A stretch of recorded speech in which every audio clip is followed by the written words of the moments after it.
오래전 페르시아에 한 왕이 있었습니다. 그는 지혜롭고 강인했지만 마음 한구석이 늘 비어 있었습니다. 왕은 사람들 앞에서는 웃음을 지었지만 그의 마음속에선 바람이 불어오는 절벽에 홀로 선 것 같은 알 수 없는 고독이 밀려왔습니다. 그러던 어느 날 왕은 해안가를 거닐다가 기이한 광경을 보았습니다. 해변 모래 위에 한 여인이 쓰러져 있는 거예요. 그녀의 머리카락은 바다의 심연에서 막 떠오른 해초처럼 비추비추로 빛났고 피부는 조개 속 진주처럼 고왔습니다. 옷자락에서는 은은하게 소금기 섞인 바람 냄새가 풍겼습니다. 여보세요. 정신 차리세요. 왕은 급히 사람들을 불러 그녀를 궁으로 들였습니다. 한참 뒤 여인은 의식을 되찾았지만 아무 말도 하지 않았습니다. 질문을 하면 그저 조용히 고개를 저을 뿐이었죠. 그 눈동자 속에는 깊고 알 수 없는 그림자가 드리워져 있었습니다. 여인이 나타난 이후 왕은 다른 사람이 되었습니다. 매사에 의욕이 없던 사람이 적극적이고 쾌활한 성격으로 변했습니다. 주변 사람들도 덩달아 활기가 넘쳤죠. 여인도 조금씩 궁 생활에 익숙해졌습니다. 왕은 매일 그녀와 함께 정원을 산책했고 시장에서 가져온 향신료와 과일을 맛보았습니다. 그리고는 그녀의 눈치를 살폈죠. 처음에는 표정이 굳어있던 그녀가 어느 날 작은 미소를 보였습니다. 그 미소는 잔잔한 호수에 비친 달빛처럼 고요하고 아름다웠습니다. 여인은 자신의 이름을 밝혔습니다. 줄라나르. 저는 바다의 사람입니다. 그 말이 무슨 뜻인지 왕은 온전히 이해하지 못했지만 더는 캐묻지 않았습니다. 중요한 건 그녀가 이곳에 있고 매일 아침 그 미소를 볼 수 있다는 사실이었기 때문입니다. 두 사람은 점점 사랑에 빠졌습니다. 서로의 마음을 안 이상 더 주저할 것이 없었죠. 왕은 여인에게 청혼했습니다. 당신과 함께하고 싶습니다. 저와 결혼해 주세요. 여인은 그의 고백을 기쁜 마음으로 허락했습니다. 화려한 의상의 사람들과 멋지게 장식된 궁전, 그리고 끝없이 이어지는 음식들.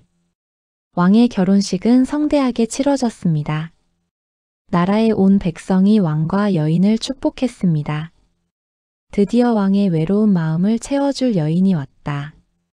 왕이 줄라나르를 바라보며 말했습니다. 당신만을 영원히 사랑하겠습니다. 그들의 결혼 생활은 달콤했습니다. 처음 만났던 그날처럼 한결같은 사랑이었어요. 그로부터 1년 뒤 그들 사이에서 사랑의 결실이 맺어졌습니다. 아들이 태어난 것이죠. 아이의 눈동자는 별빛을 품은 밤하늘 같았고 피부는 아침 햇살처럼 맑았습니다. 왕은 아이에게 바드르라는 이름을 지어주었습니다. 몇 년의 시간이 지났습니다. 그들 가족은 여전히 사랑이 넘쳤지만 언제부턴가 줄라나르의 시선은 종종 바다를 향했습니다. 그것은 그리움이었고 한 번도 잊은 적 없는 고향을 향한 갈망이었습니다. 왕은 그 눈빛의 의미를 알았습니다. 외면하고 싶은 현실. 하지만 할 수 있는 것은 없었습니다. 불안하게 바라보고 있을 따름이었죠.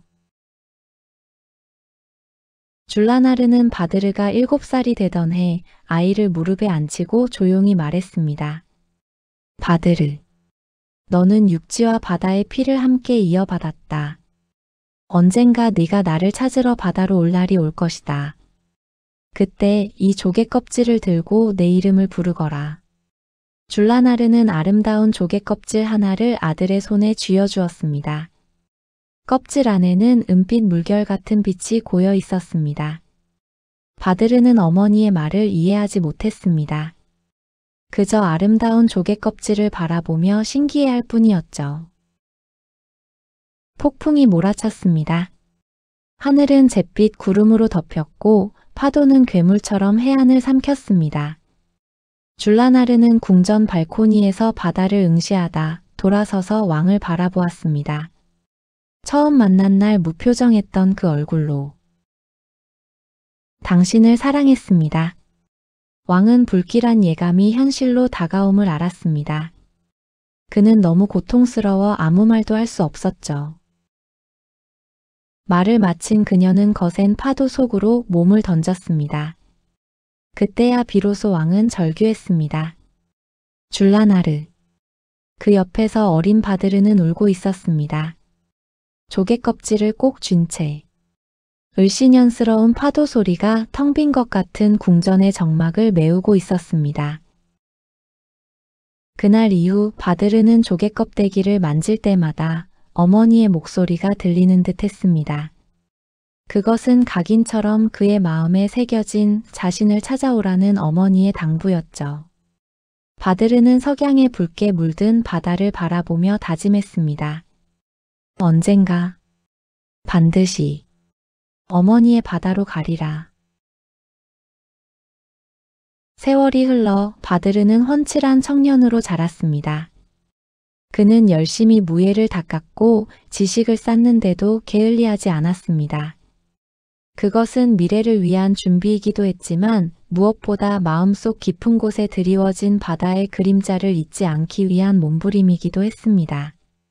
어린 시절 폭풍 속에서 사라진 어머니, 그리고 항상 품에 간직하고 있는 조개 껍질. 그는 한시도 어릴 적 어머니의 당부를 잊지 않았습니다. 어느 날 밤 바드르는 이상한 꿈을 꾸었습니다. 끝없이 펼쳐진 바닷속 궁전. 그 중심에는 검은 머리카락과 은빛 피부를 가진 여인이 있었습니다. 그녀는 간절한 눈빛으로 손을 뻗으며 마치 천상의 그것인 양 아름다운 목소리로 말했습니다. 내 이름은 자우하라. 나를 찾아와 주세요. 바드르가 손을 잡으려는 순간 꿈은 사라지고 그는 숨을 헐떡이며 깨어났습니다. 너무도 생생한 꿈에 한동안 멍하니 앉아 있었어요. 그 여인의 목소리가 여전히 귓가에 맴돌았습니다. 그날 바드르는 더 이상 잠을 이루지 못했습니다. 그는 아침이 되자 왕을 찾아갔습니다. 이제 때가 된 것을 느꼈기 때문이죠. 아버님, 어머니를 찾아 여행을 떠나겠습니다. 바드르의 표정은 결연했습니다. 왕은 아들의 결심을 말릴 수 없었습니다. 줄라나르가 자신을 떠난 것처럼 아들의 여행도 정해진 운명이라 여겼기 때문이죠. 바드르는 소수의 시종과 함께 길을 떠났습니다. 그의 가슴 속에서 어머니를 향한 그리움과 알 수 없는 여인을 향한 강한 끌림이 동시에 타올랐습니다. 과연 바드르에게는 어떤 운명이 기다리고 있을까요? 어머니와 꿈속의 여인과는 만날 수 있을까요? 바드르의 여행은 계속됩니다.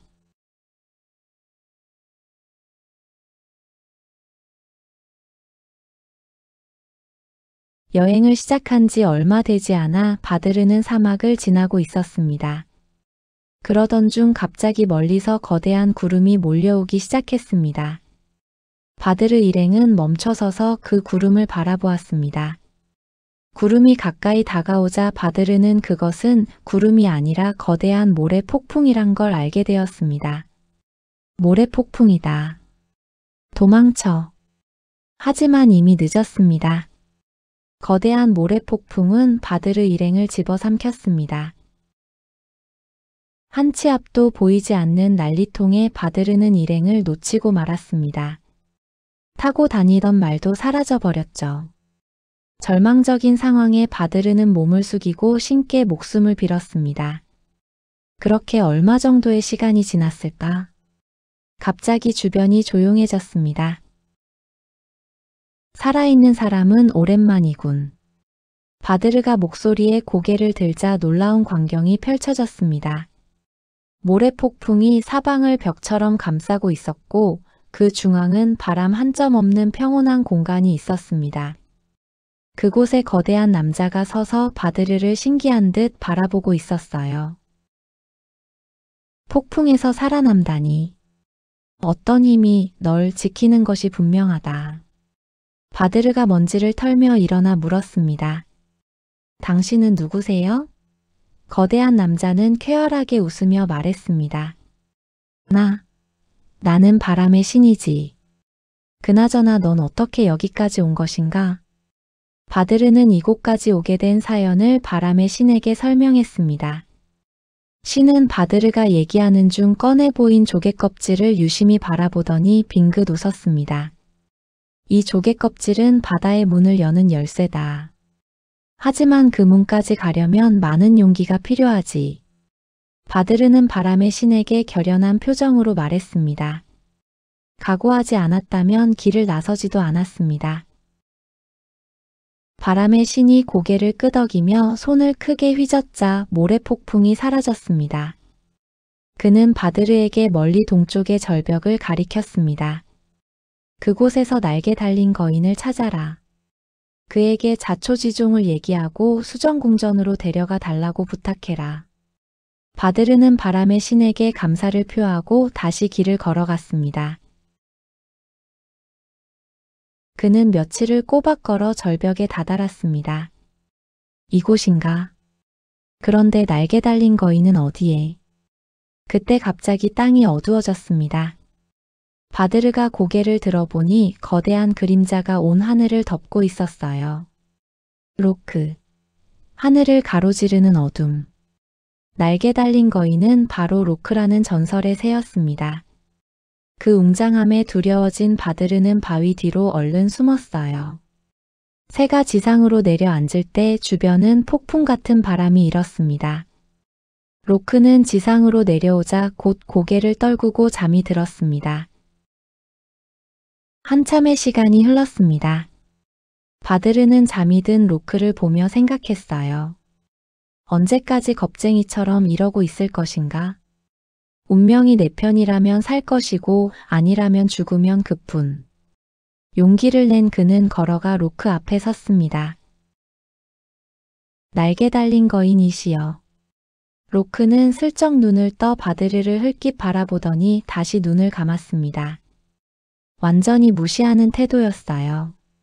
바드르는 잠시 낙담했지만 다시 마음을 다잡고 자신의 이야기를 시작했습니다. 그렇게 한참을 이야기하고 있을 때 간식거리도 되지 않는 내 놈이 내 잠을 방해하고도 살아남길 바라느냐.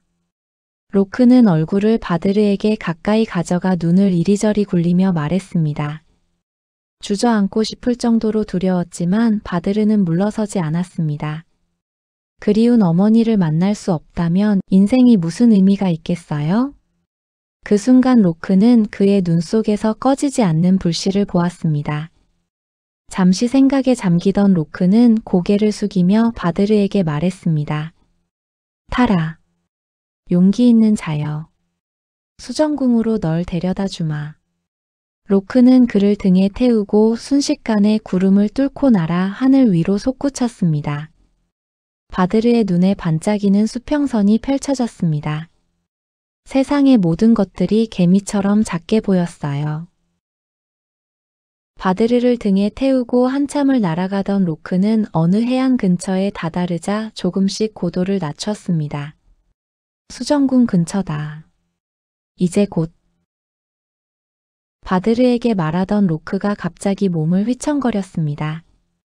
그리고 그들 옆으로 거대한 화살이 빠르게 스쳐 지나갔어요. 아래를 보니 검은 돛을 단 해적선이 보였습니다. 그 배에서 커다란 기계로 창보다 훨씬 굵고 긴 화살을 쉴 새 없이 쏘고 있었어요. 로크가 그 화살들을 피하느라 몸을 뒤트는 통에 그만 바드르가 등에서 떨어졌습니다. 안 돼. 엄청난 속도로 떨어진 바드르는 해수면과 부딪히자 그 충격에 정신을 잃고 말았어요.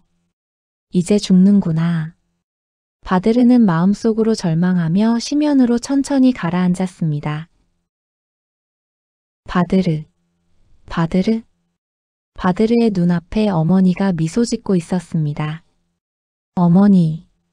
줄라나르의 모습은 어릴 적 바드르를 안아주던 그 모습 그대로였습니다. 바드르는 어머니에게 다가가려 손을 뻗었습니다. 하지만 그녀와의 거리는 조금도 좁혀지지 않고 점점 멀어져만 갔습니다. 안타까운 마음에 바드르는 울며 소리쳤습니다. 어머니, 가지 마세요. 갑자기 바드르가 눈을 번쩍 떴습니다. 얼마나 이러고 있었을까요? 눈을 떠보니 그는 바닷속에 누워 있었어요. 그런데 신기하게도 숨을 쉴 수 있었습니다. 어머니의 꿈속에서 헤어나오자 곧 바닷속이라니. 바드르는 정신을 차릴 수 없었습니다. 내가 아직도 꿈을 꾸고 있는 건가? 그때 바드르는 가슴에서 따뜻한 온기를 느꼈습니다. 가슴에 손을 넣어 보니 조개 껍질이 밝게 빛을 내고 있었어요. 그 빛은 계속 색을 바꾸며 마치 살아있는 것처럼 일렁이고 있었죠. 바드르는 비로소 깨달았습니다. 바닷속에서 숨을 쉴 수 있는 것, 또 지금 살아있는 것도 어머니가 주신 조개 껍질 덕분이라는 것을. 바드르는 조개 껍질을 다시 품에 넣고 고개를 돌려 주변을 살폈습니다. 사방이 어두워서 잘 보이지 않았지만 멀리 희미하게 특이한 구조물 하나가 눈에 들어왔습니다. 바드르는 그곳을 향해 천천히 나아갔습니다. 가까이 다가가 보니 그것은 수정으로 만들어진 궁전이었습니다. 바드르는 그 화려함에 눈이 휘둥그레졌어요. 일찍이 이런 아름다운 궁전은 본 적이 없었거든요. 아버님의 궁전도 이것에는 비할 수 없겠구나. 그런데 바드르는 처음 궁전을 보았을 때의 놀라운 감정과는 달리 이곳이 낯설지가 않았어요. 마치 오래전부터 알고 있었던 것 같은 익숙한 느낌이 들었습니다. 그는 궁전의 거대한 문 앞으로 걸어갔습니다. 그리고 힘을 주어 문을 밀었습니다. 무거운 문이 천천히 열리고 그 안으로 들어선 바드르는 그만 온몸이 얼어붙어 버렸습니다. 그 안에는 꿈속에서 본 그녀, 자우하라 공주가 있었습니다. 그 순간은 마치 시간이 느리게 흐르는 듯 했습니다. 춤추며 유영하는 머리카락, 깊고 기품 있는 눈빛, 그리고 그녀의 몸짓에 따라 우아하게 출렁이는 옷깃까지. 바드르는 세상 모든 것이 사라지고 오직 그녀만이 존재하는 것처럼 느껴졌어요. 두 사람은 한동안 말없이 서로를 바라보았습니다. 자우하라. 바드르는 영혼이 빠져나간 듯한 목소리로 짧은 침묵을 깨뜨렸습니다. 드디어 오셨군요. 바드르. 둘은 서로를 향해 한 발 다가섰습니다. 그때 어디선가 날카롭게 찌르는 듯한 목소리가 들려왔습니다. 웬 놈이냐? 갑자기 그들 사이에 음험한 눈빛의 노인이 나타났습니다. 보랏빛 피부에 몹시 마른 기괴한 모습을 하고 있는 노인이었습니다. 그 순간 노인의 등 뒤로 보이는 자우하라의 눈에는 혼란과 두려움이 번졌습니다. 바드르의 눈앞에 나타난 노인의 정체. 과연 그는 누구일까요? 또 바드르와 자우하라의 만남은 어떤 결말을 맞을까요? 그 흥미진진한 이야기는 계속됩니다.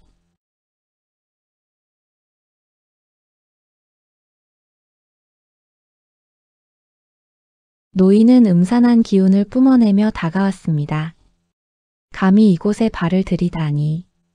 누구의 허락을 받고 온 것이냐. 그 목소리는 마치 바다의 심연에서 울려 나오는 듯 낮고 거칠었습니다. 바드르는 물러서지 않았습니다. 나는 페르시아의 왕자 바드르. 바다의 여인 줄라나르의 아들. 자우하라 공주를 찾아 이곳까지 오게 되었소. 노인의 눈빛이 번뜩였습니다. 줄라나르? 네가 줄라나르의 아들이냐? 노인의 뒤에서 자우하라의 떨리는 목소리가 들려왔습니다. 조심하세요. 이 마법사는 제 아버지의 왕자를 빼앗고 이제는 저까지 차지하려고 넘보고 있어요. 바드르는 비로소 상황을 깨달았습니다. 자우하라가 꿈속에서 자신을 부른 이유. 그것은 단순한 사랑의 부름이 아니었습니다. 억압에서 벗어나려는 절박한 외침이었던 것이죠. 자우하라의 외침에 노인은 눈썹을 한번 꿈틀하더니 인상이 더욱 험악해졌습니다. 살아서 돌아갈 생각은 말아라. 내 놈이 죽을 이유는 이미 차고 넘친다. 노인은 표독스럽게 외치며 팔을 치켜들었습니다. 그러자 손에서 강력한 마력이 뿜어져 나왔어요. 위기를 느낀 바드르가 급하게 몸을 피했지만 노인의 손끝에서 뿜어져 나온 소용돌이가 먼저 그의 몸을 세차게 휘감았습니다. 강력한 소용돌이 속에서 필사적으로 버티던 바드르. 그는 점점 힘이 빠져갔습니다. 지금까지 버틴 것은 장하다만 이제 내 운명도 여기까지다. 노인이 다시 한번 손을 들자 소용돌이가 더 거세졌습니다. 바드르를 감싼 소용돌이는 수면을 뚫고 창공으로 솟구쳐 올랐어요. 안 돼. 자우하라의 안타까운 비명을 들으며 바드르는 정신을 잃었습니다. 그는 엄청난 소용돌이에 휩싸여 하늘로 사라졌습니다. 얼마나 시간이 흘렀을까요?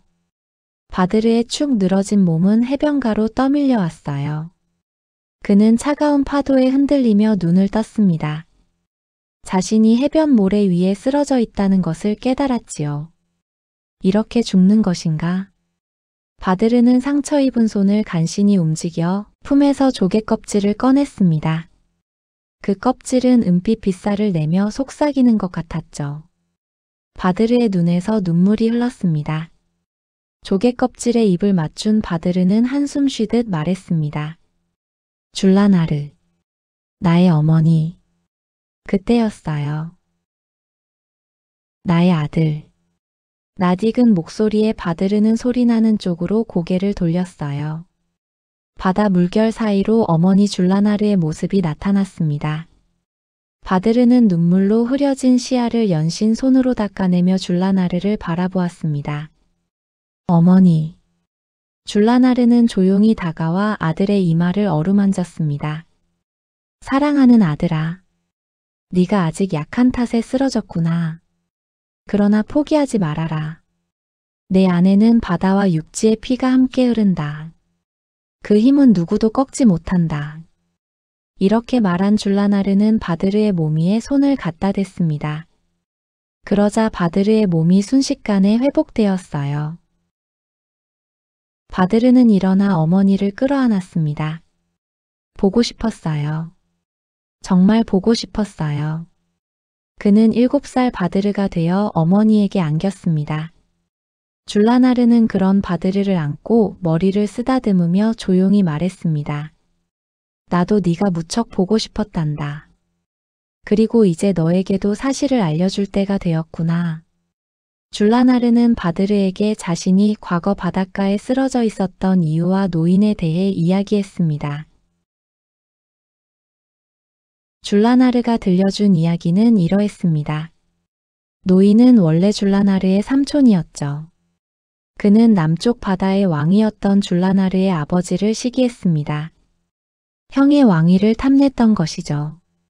하지만 힘이 약했던 그는 대놓고 형에게 대항할 수 없었습니다. 결국 왕위에 대한 갈망으로 괴로워하던 그는 해서는 안 될 일을 하고 말았습니다. 바로 심연의 마신에게 자신의 젊음을 내주고 대신 마력을 전수받은 것이었죠. 강한 마력을 전수받은 그는 곧장 궁으로 들어가 형을 시해하고 바다왕국을 차지했습니다. 그리고 줄라나르까지 죽이려 했지만 그녀는 간신히 도망가 페르시아에 이른 것입니다. 줄라나르는 한숨을 쉬며 말을 맺었습니다. 여기까지 들은 바드르는 어머니에게 물었습니다. 그럼 그런 그가 어째서 자우하라에게 가 있는 거죠? 줄라나르가 한숨을 쉬며 말했습니다. 왕은 그냥 하면 되는 것이 아니고 인정받아야 하는 자리다. 결국 백성들에게 인정을 받지 못한 그는 남쪽 바다에서 쫓겨났지. 그리고 지금 서쪽 바다에 가서 왕을 시해하고 정통성을 얻기 위해 그의 딸인 자우하라와 혼인하려는 것이다. 이야기를 모두 들은 바드르는 침묵으로 분노를 대신했습니다. 잠시 후 줄라나르는 바드르의 손에 아름다운 검 하나를 쥐어주었습니다. 이것은 심연의 검이라 불리는 무기다. 바다의 숨결과 육지의 불꽃이 깃든 검이니 이것으로 어둠을 끊어내라. 그리고 또 한 가지. 거대한 바다거북 한 마리가 밤하늘을 가르며 나타났습니다. 등껍질이 잘 재련된 구리처럼 넓고 단단했습니다. 줄라나르는 속삭였습니다. 이 거북이가 너를 수정궁으로 다시 데려다 줄 것이다. 또 한 번 이별의 시간이 왔습니다. 어머니와 아들은 깊은 애정의 눈빛으로 서로를 바라보았습니다. 자, 이제 가거라. 너의 운명이 기다린다. 바드르는 어머니께 고개를 숙였습니다. 반드시 승리하겠습니다. 줄라나르는 바드르가 물속으로 완전히 사라질 때까지 조용히 서서 그 모습을 지켜봤습니다. 거대한 거북이의 등에 오른 바드르는 물살을 가르며 수정궁으로 돌아왔습니다. 궁전은 여전히 검은 기운에 잠식되어 있었고 노인은 자우하라의 곁에서 감시의 눈총을 거두지 않았죠. 자우하라, 조금만 기다리세요. 바드르는 더욱 속도를 높여 앞으로 나아갔습니다. 노인이 거북을 타고 오는 바드르를 발견했습니다. 살아 돌아왔느냐? 어리석은 놈. 노인은 바드르에 맞서 맹렬하게 뛰쳐나갔습니다. 그의 손끝에서 붉은 빛이 뿜어져 나왔습니다. 그러나 바드르도 이번에는 달랐죠. 거북이가 방패처럼 단단한 껍질로 그의 앞을 가로막자 그 빛은 산산이 흩어졌습니다. 바드르는 거북이의 뒤에서 노인을 향해 뛰어올랐습니다. 어머니와 자우하라의 복수다. 바드르의 검에서 푸른 번개가 번쩍였습니다. 노인도 재차 붉은 빛으로 맞받아쳤습니다. 번쩍. 두 빛이 부딪히자 수정궁은 엄청나게 밝은 기운에 휩싸였어요. 그 빛은 한동안 계속되다가 서서히 사그라들었습니다. 빛이 사라졌을 때 노인은 쓰러져 있었고 그 앞에 검을 든 바드르가 서 있었습니다. 줄라나르의 아들이라. 노인은 중얼거리며 그 자리에서 숨을 거두었습니다. 바드르는 차갑게 그 모습을 지켜봤어요. 마침내 바드르가 승리했습니다. 바드르. 속박에서 풀려난 자우하라가 바드르를 향해 달려와 그의 품에 안겼습니다. 바드르. 당신이 날 구했어요. 꿈속의 여인. 당신이 날 부른 겁니다. 이제 나와 영원히 함께 해줘요. 자우하라는 말없이 고개를 끄덕였어요. 바드르는 자우하라와 함께 페르시아로 돌아왔습니다.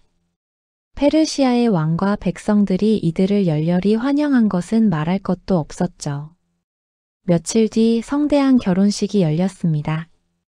행복한 시간을 보내던 바드르가 문득 이상한 느낌에 뒤를 돌아봤습니다. 어머니. 하지만 그곳에는 환호성을 지르는 수많은 사람들뿐 어머니는 보이지 않았죠. 바드르는 어머니 줄라나르의 얼굴을 떠올리며 조용히 중얼거렸습니다. 어머니, 보고 계신가요? 군중 속에서 줄라나르는 아들의 결혼식을 몰래 지켜봤습니다. 그녀는 바드르의 모습을 가슴속에 새기려는 듯 사람들이 떠나는 동안에도 그 자리에 오래도록 남아있었죠.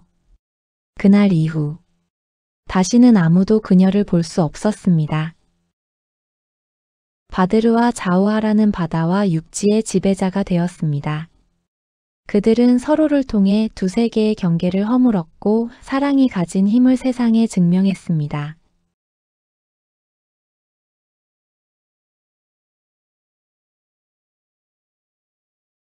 바다 끝 작은 마을에 늙은 어부가 살고 있었습니다. 그는 평생 가난을 숙명처럼 안고 살았어요. 매일 새벽이 되면 낡은 그물을 들고 바다로 나가 고기를 잡았지만 손에 쥐는 것이라고는 손바닥만한 물고기 몇 마리가 전부였죠. 그런데 이 어부에게는 남다른 규칙이 하나 있었습니다. 어떤 일이 있어도 하루에 4번만 그물을 던진다는 것이었죠. 다른 어부들이 하루 종일 무리하게 그물을 던지다가 배가 파손되거나 본인의 건강이 망가지는 것을 많이 봤기 때문입니다. 그날도 어김없이 해가 떠오를 무렵 어부는 바다로 나갔습니다. 처음 그물을 던졌는데 무언가 무거운 것이 걸렸습니다. 기대에 부풀어 그물을 끌어올렸지만 나온 것은 죽은 당나귀 사체였습니다. 이런, 냄새가 고약하군. 어부는 코를 막고 사체를 바다에 던져 넣었습니다. 그물을 다시 던지자 두 번째도 뭔가 걸렸습니다. 그러나 진흙으로 가득 찬 커다란 항아리였어요. 어부는 항아리를 털어내고 다시 그물을 정리했습니다. 세 번째로 던진 그물에는 더 실망스러운 것들이 올라왔습니다. 깨진 병조각들과 돌멩이만 그물에 가득 걸려 올라왔거든요. 어부는 마음이 무거워졌습니다. 오늘도 빈손으로 집에 돌아가야 하나 싶었죠. 하지만 그는 다시 한번 힘을 냈습니다. 마지막 한 번이 남아 있었으니까요. 신이여, 부탁하나이다. 노인은 크게 외치며 네 번째로 그물을 던졌어요. 바닥에서 뭔가 아주 무거운 것이 걸렸습니다. 어부는 온 힘을 다해 그물을 끌어올렸어요. 나온 것은 황동으로 만들어진 큰 항아리였는데 입구가 단단히 봉인되어 있었습니다. 노인의 실망은 이만저만이 아니었습니다. 오늘은 식구들이 꼼짝없이 굶게 생겼구나. 노인은 한탄하며 항아리를 버리려 했습니다. 그런데 자세히 보니 항아리 표면에 복잡한 문양과 글자가 새겨져 있었어요. 어부가 알아볼 수 있는 글씨는 아니었지만 왠지 범상치 않은 느낌이 들었습니다. 호기심이 생긴 어부는 병뚜껑을 열어보려 했습니다. 그런데 어찌나 단단히 봉해져 있는지 꿈쩍도 하지 않았어요. 노인은 이런저런 도구를 이용해 조심스럽게 항아리 입구를 긁어냈어요. 그렇게 얼마나 시간이 흘렀을까요? 마침내 항아리 입구가 살짝 움직였습니다. 그때였어요. 펑. 갑자기 항아리에서 검은 연기가 솟아올랐습니다. 기운이 점점 커지더니 하늘 높이 치솟았어요. 그러더니 연기가 모여들면서 거대한 형체를 이루었습니다. 세상에. 그것은 거대한 요정진이었습니다. 엄청난 몸집에 불타는 듯한 눈을 가지고 있었지요. 어부는 너무 놀라서 그 자리에 주저앉고 말았습니다. 진이가 천둥 같은 목소리로 말했습니다. 그래, 내 놈이구나. 나는 1800년 동안 이 저주받은 항아리에 갇혀 있었다. 이제 내 놈을 죽여 그동안의 한을 풀겠다. 예? 뭐라고요? 진이의 말에 노인은 기가 막혔어요. 잠깐만요. 어찌됐던 제가 마신님의 저주를 풀어줬는데 절 죽인다고요? 마신은 크게 고함을 질렀어요. 어찌나 크게 소리를 지르는지 배가 미친 듯이 요동쳤습니다. 내가 신께 죄를 지어 그 벌로 이 항아리에 갇힌 후 이렇게 생각했다. 나를 구해주는 자에게 세상의 무한한 권력을 주리라. 그렇게 600년이 흘렀다. 마신이 계속 말했습니다. 나는 다시 맹세했다. 이제부터 나를 구해주는 자에게 권력에 더해 세상 모든 부귀를 주겠다. 하지만 아무도 나를 찾아주지 않았다. 또 그렇게 600년이 흘렀지. 진이는 항아리에 갇혀있던 지난 세월이 떠올랐는지 몸을 한번 부르르 떨더니 다시 말을 이어나갔습니다. 결국 나는 분노에 차서 결심했어. 이제부터 나를 풀어주는 자는 그 누구든 죽여버리겠다고 말이다. 어부는 온몸이 떨렸습니다. 이제 꼼짝없이 죽는구나. 진이가 손을 펴자 그의 손에 큰 창이 생겨났습니다. 내 놈의 불운을 원망하거라. 진이가 창을 높이 치켜들었습니다. 그때 순간적으로 노인에게 꾀가 떠올랐습니다. 그는 아주 의심스럽다는 듯 물었죠. 알겠습니다. 저도 이제 살 만큼 살았으니 오늘 죽으나 내일 죽으나 그렇게 원통해 할 일도 아니죠. 그런데 이렇게 거대한 당신이 어떻게 그 작은 항아리 안에 들어가 있었습니까? 진이는 어부에게 얼굴을 가까이 대고 말했습니다. 좀 전에 항아리에서 나오는 걸 보지 않았느냐. 어부가 능청스레 대답했어요. 좀 전에는 연기가 자욱해서 잘 보지 못했습니다. 마신께서 혹시 다른 곳에 숨어 있다가 나타난 게 아닌지요? 네, 이놈.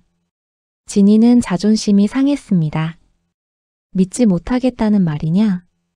믿지 못하겠는 게 아니라 말이 안 되잖아요. 노인은 천연덕스럽게 얘기했습니다. 나의 위대한 힘을 의심하고 있구나. 그럼 다시 들어가 보겠다. 똑똑히 보아라. 진이는 화가 나서 다시 연기가 되어 항아리 안으로 들어갔습니다. 바로 그 순간 어부는 재빨리 항아리 뚜껑을 닫아버렸습니다. 잠시 후 항아리 안에서 진이의 목소리가 작게 들려왔어요. 좀 전과는 달리 많이 부드러워진 목소리였죠. 이보시오 어부 양반. 나를 다시 풀어주시오. 아까 말은 농담이었소.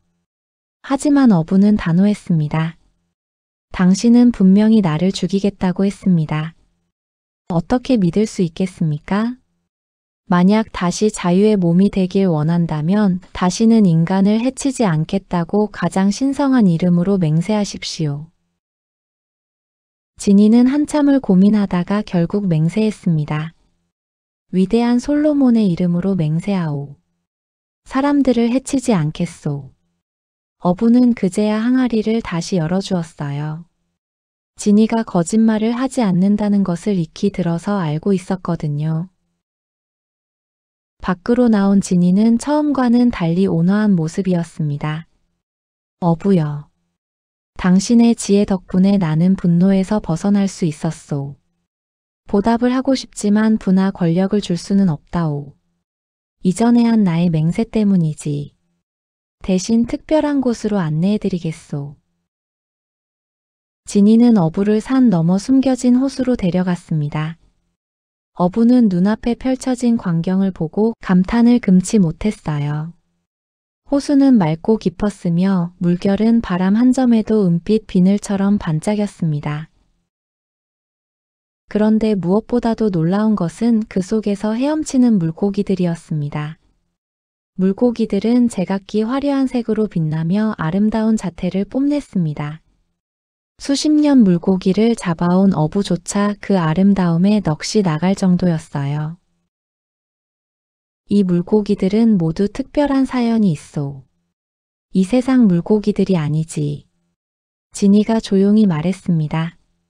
당신이 이 물고기를 잡아 왕궁에 바친다면 그곳에서 놀라운 일이 일어날 것이오. 진이의 말을 들은 노인은 조심스레 몇 마리의 물고기를 잡았습니다. 이상한 것은 물고기가 너무도 순순히 잡혀주는 것이었어요. 마치 기다리고 있었다는 것처럼 말이죠. 물고기를 광주리에 담으니 마치 보석을 가득 담은 것처럼 찬란했습니다. 진이는 만족스러운 듯 고개를 끄덕이고 말했습니다. 이제 나는 더 이상 세상에 머무를 수 없으니 잘 가시오. 현명한 어부여. 그렇게 말하고 진이는 순식간에 바람처럼 사라져 버렸습니다.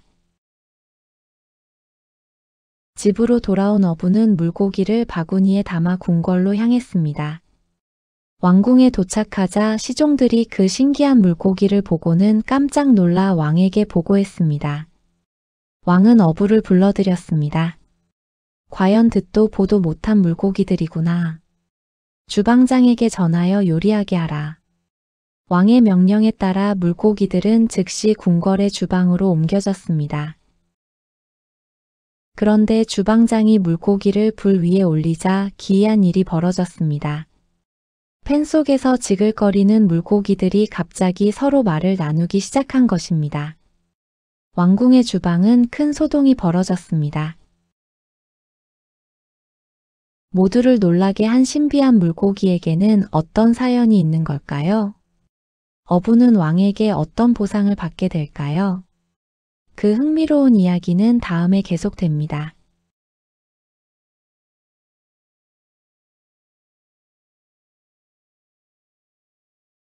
주방에서 요리되고 있던 물고기들이 갑자기 말을 시작했습니다.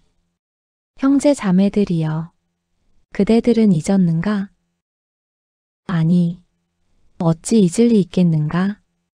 우리는 여전히 고통 속에 있다. 그렇다. 그러나 구원의 때는 아직 이르지 않았으니. 그 말을 끝내자마자 불길이 튀듯 번쩍하더니 물고기들은 흔적도 없이 사라져 버렸습니다. 주방장은 공포에 질려 그 자리에 서서 넋이 나갔고 그 광경을 목격한 하인들은 이 사실을 왕에게 알렸습니다. 왕은 곧장 어부를 다시 불러들였습니다. 이 물고기들을 어디서 잡았느냐? 어부는 사실대로 산 너머에 숨겨진 호수에서 지니의 인도로 잡았다고 말했습니다. 왕은 호기심과 불안을 동시에 느끼고 친히 그 호수를 찾아가기로 했습니다. 그는 소수의 호위병과 어부를 데리고 길을 떠났습니다. 산을 넘고 계곡을 지나 마침내 호수에 도착했을 때 왕은 신비로운 광경에 할 말을 잃었습니다. 이런 호수가 내 왕국 안에 있다니. 어찌 그동안 몰랐단 말인가? 왕은 그 자리에서 하룻밤을 머물며 호수를 지켜보기로 했습니다. 시간이 흘러 자정이 되자 호수 한가운데에서 물결이 요동치더니 잘생긴 젊은이가 나타났습니다. 그런데 젊은이의 모습이 이상했습니다. 그의 허리 위쪽은 정상이었지만 허리 아래는 돌처럼 굳어 있었어요. 젊은이의 얼굴에는 깊은 슬픔이 드리워져 있었습니다. 왕은 놀라운 장면을 한참 바라보다가 청년에게 다가가 물었습니다. 젊은이여, 그대는 누구이며 어찌하여 이처럼 기이한 모습이 되었는가? 갑작스러운 사람의 말소리에 청년은 고개를 들고 왕을 바라보았습니다. 아니, 이곳을 어떻게 찾은 겁니까? 이곳은 마법의 땅으로 보통 사람들은 들어올 수 없는 곳인데. 왕은 그간 있었던 이야기를 청년에게 들려주었습니다. 그러자 청년은 한숨을 내쉬며 대답했습니다. 저는 원래 이 나라의 왕자였습니다. 그러나 사악한 마녀의 저주로 인해 이렇게 변해버렸습니다. 제 백성들 또한 모두 돌로 변하여 이 산 속에 갇혀 있습니다. 그 영혼들이 호수 속 물고기들로 떠돌고 있는 것이지요. 물고기가 여러 가지 색인 것은 각기 다른 부족의 영혼이기 때문입니다.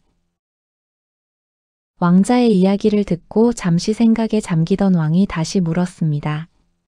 내가 마녀를 상대해 보겠소. 그러기에 앞서 먼저 마녀에 대해 알아야 하오. 왕자는 한숨을 내쉬고는 천천히 얼굴을 들어 달을 바라보며 이야기를 시작했습니다. 아주 오래전 일이군요. 이렇게 시작한 왕자의 이야기는 이랬습니다. 어느 날 왕국 연회에 한 무희가 나타났습니다. 달빛처럼 창백한 피부와 에메랄드빛 녹색 눈동자를 가진 아름다운 여인이었죠. 그녀가 춤을 추자 연회장의 모든 이들이 숨을 멈췄습니다. 실크 베일이 바람에 날리듯 흘러가는 그녀의 몸짓은 황홀하기 그지없었습니다. 그녀의 춤을 바라보던 왕자는 왕실의 예법도 신중함도 모두 잊은 채 그녀에게 빠져들었습니다. 저 여인을 내 것으로 만들지 못한다면 남은 인생이 무슨 의미가 있겠는가? 결국 욕망을 주체하지 못한 왕자는 그녀와 결혼하겠다고 선언해버립니다. 온 왕실의 식구와 대신들이 말렸지만 이미 정염의 화신이 돼버린 그를 막을 수는 없었습니다. 결국 왕의 허락이 떨어지고 며칠 후 화려한 혼례식이 거행되었습니다. 왕자는 세상을 다 가진 것처럼 행복했습니다. 그녀의 숨겨진 진실을 알기 전까진 말이죠. 그렇게 몇 달이 흘렀습니다. 이후 왕국에는 이상한 일들이 일어났어요. 메뚜기가 창궐의 농사를 망치고 역병이 퍼져 많은 사람들이 죽었습니다. 더구나 백성들 사이에서 이상한 소문이 돌기 시작했습니다. 왕자가 결혼한 여자는 마녀야. 그 여자가 밤마다 성을 빠져나가는 걸 내가 봤다고. 소문은 돌고 돌아 왕자의 귀에까지 들어갔습니다. 그녀가 설마. 그는 소문을 믿지 않았지만 의혹의 찌꺼기를 남기는 것도 꺼림직했어요. 결국 그는 사실을 확인해 보기로 했습니다. 그날 잠자리에 든 왕자는 피곤하다는 말을 남기고 깊이 잠이 든 척 했습니다. 얼마의 시간이 지나자 옆에서 조용히 누워있던 무희가 몸을 일으켰습니다. 그녀는 왕자가 잠이 들었는지 확인하기 위해 얼굴 위로 손을 몇 번 내젓고는 조용히 밖으로 나갔습니다. 왕자는 재빨리 그리고 은밀하게 무녀의 뒤를 밟았습니다. 어둡고 스산한 숲을 지나 그녀는 한 작은 호숫가에서 발걸음을 멈췄습니다. 그리고 손을 들고 주문을 외우기 시작했어요. 잠시 후 놀랍게도 호수에서 악령들이 뛰어나와 각기 다른 방향으로 흩어지는 것이었습니다. 악령들이 흩어지는 것을 바라보던 무희는 뒤를 돌아보며 휘파람을 불었습니다. 그러자 멀리서 한 남자가 그녀를 향해 다가왔습니다. 둘은 서로를 끌어안고 입을 맞췄습니다. 이제 당신이 이 나라의 왕이 될 날도 멀지 않았군요. 무희가 남자를 황홀한 듯 바라보며 말했습니다. 그날이 오면 당신은 왕비가 될 것이요. 그때 구름에 가리어졌던 달빛이 두 사람을 비췄습니다. 그런데 세상에, 그 남자는 왕의 충직한 신하 중 한 명이었습니다. 이 모든 것을 지켜보던 왕자는 기가 막혔습니다. 가장 사랑했던 여인과 가장 충직했던 신하가 정을 통하고 역모를 꾀하다니. 분노한 왕자는 칼을 빼들고 뛰쳐나갔어요.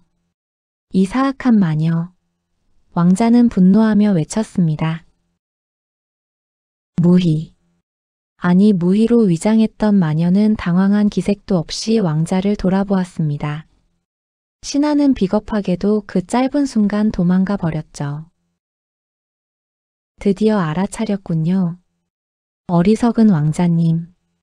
그녀는 얼굴에 조소를 띄우며 차갑게 말했어요. 왜 이런 짓을 하는가? 왕자의 목소리가 떨렸습니다. 막상 그녀의 얼굴을 대하자 부부의 정과 혐오 사이에서 심정이 복잡해졌거든요. 마녀는 웃음을 터뜨렸습니다. 안타깝구나. 조금만 더 시간이 있었다면 왕국은 온전히 우리 것이었는데. 이렇게 된 이상. 순간 그녀의 손에서 검은 빛이 뻗어나와 왕자를 감쌌습니다. 이제 왕국에 살아있는 모든 것은 돌이 되어 영원히 고통받을 것이다. 마법에 걸린 왕자는 다리부터 서서히 돌로 변하기 시작했어요. 강력한 마녀의 힘 앞에서 왕자가 할 수 있는 것은 오직 신께 기도하는 것뿐이었습니다. 신이여, 신께서 저의 무분별함에 주신 벌이라면 달게 받겠습니다. 하지만 제 원통함도 잊지 마소서. 그 순간 마녀의 양미간이 꿈틀거렸습니다. 마법이 왕자의 다리 위로는 통하지 않았거든요.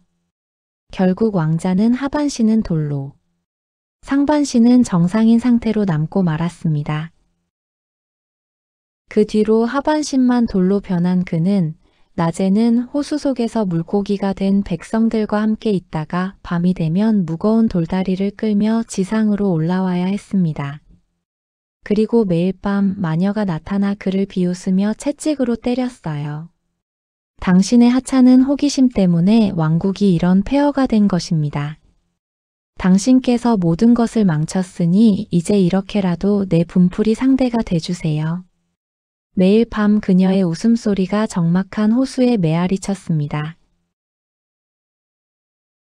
이야기를 마친 왕자가 왕에게 비참한 표정으로 얘기했습니다. 이제 곧 마녀가 나타날 시간입니다. 어서 몸을 피하십시오. 잠시만 참아주시오. 왕자를 안심시키며 왕은 그 일행들과 근처 숲으로 몸을 숨겼습니다. 얼마나 시간이 지났을까요? 어디선가 검은 옷을 입은 여인이 호숫가로 걸어왔습니다. 창백한 피부와 검은색 머리카락이 선명한 대비를 이루는 아름다운 여인이었습니다. 호숫가에 다다른 그녀는 조용히 왕자의 앞까지 걸어갔습니다. 그리고는 채찍을 들어 왕자를 때리기 시작했습니다.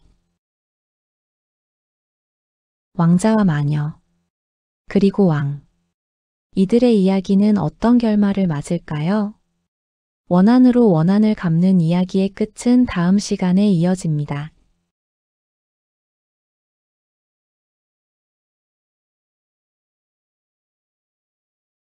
마녀에게 매를 맞아 생긴 상처는 하루가 지나면 3살로 채워졌습니다. 하지만 아무리 시간이 지나도 그의 마음에 새겨진 치욕과 고통은 아물지 않았죠. 차라리 죽어버렸으면. 그는 매일 밤 수면으로 올라가며 괴로워했습니다. 깊은 밤. 차가운 공기 사이로 채찍의 파열음이 울려 퍼졌습니다. 이따금 마녀의 웃음소리가 메아리쳐 울렸죠. 차라리 날 죽여라. 왕자가 고통과 분노로 이를 갈며 외쳤습니다. 마녀가 조롱하며 말했습니다. 죽고 싶다고요? 당신에겐 너무 과분한 부탁이네요. 그리고 한때나마 사랑했던 사람에게 그 눈빛은 뭔가요? 마녀는 더 심하게 채찍을 휘둘렀습니다. 한편 숲속에서 이 모습을 바라보던 왕은 검을 꺼내 들었습니다. 더는 못 보겠군. 그때 늙은 어부가 왕의 팔을 잡으며 말렸습니다. 아닙니다. 힘으로는 왕께서 마녀를 이길 수 없습니다. 왕은 어부를 바라보았습니다.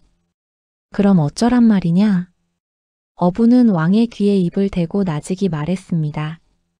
아마 지금쯤 마녀의 애인이 이 근처에 있을 것입니다. 먼저 그를 잡아.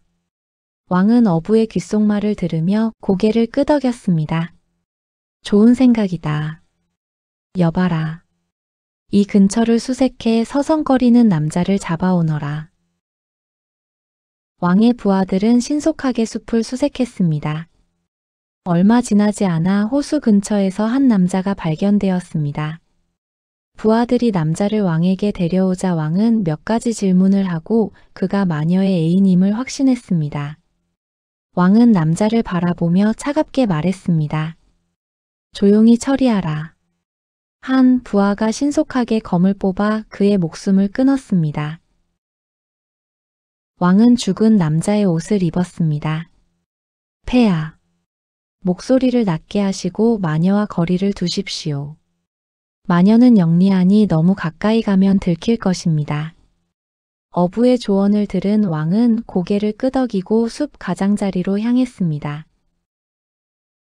휙! 마녀는 휘파람 소리에 고개를 돌렸습니다. 왜 이렇게 늦었어요? 이리 와서 나를 안아줘요.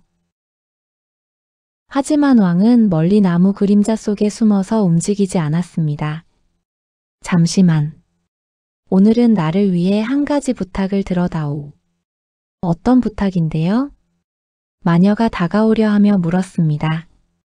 왕은 살며시 얼굴을 가리며 말했습니다. 너를 만나러 오다가 재미있는 생각이 떠올랐다. 저 어리석은 왕자에게 걸린 마법을 잠시 풀어줬다가 다시 마법을 걸어 돌로 만드는 것이다. 그때의 절망한 왕자의 모습은 정말 재미있을 거야. 마녀가 걸음을 멈추고 한참을 웃더니 말했습니다. 우리 낭군님은 정말 천재셔. 때리기만 하는 것도 지겨운 참이었는데 절망한 왕자의 표정이 너무 기대되네요.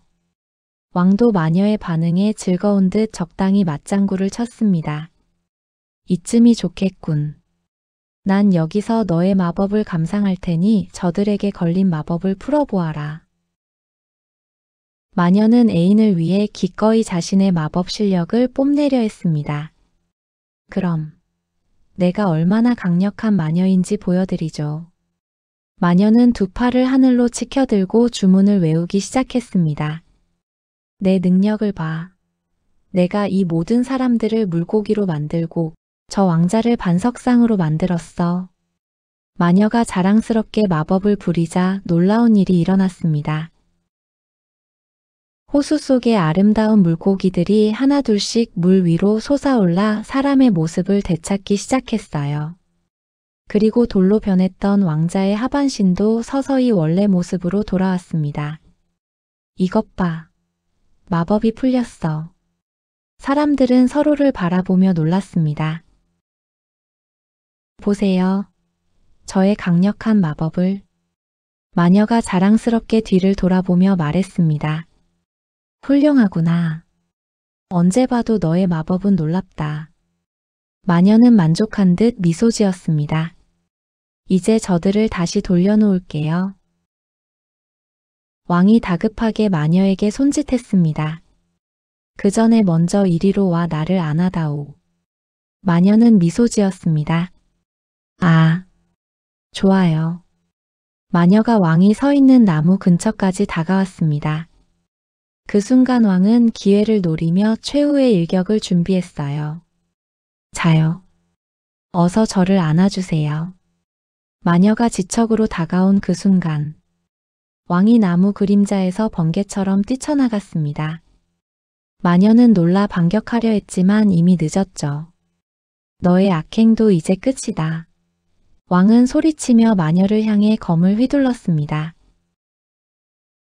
마녀는 피를 흘리며 쓰러져 왕을 노려보았습니다.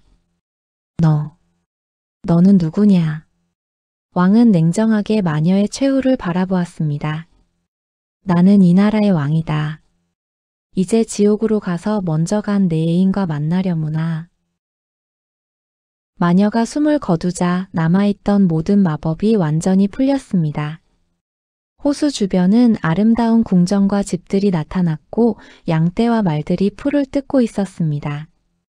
왕자와 수백 명의 백성들도 사람의 모습으로 되돌아와 자신들을 구원한 왕을 경이로운 눈빛으로 바라보았습니다.